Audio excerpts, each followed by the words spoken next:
Doing 100 crunches a day and wondering why your abs still look like they're on vacation? Let me fix that. The truth is, doing 100 reps of abs doesn't burn belly fat, and it won't grow your muscles either. 100 reps just mean 100 reps of wasting time.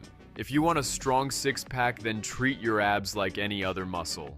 That means sets of 8 to 15 reps, with tension, control, progression. So stop chasing the burn. Start chasing progress. Smart training builds abs, not long-ass circuits.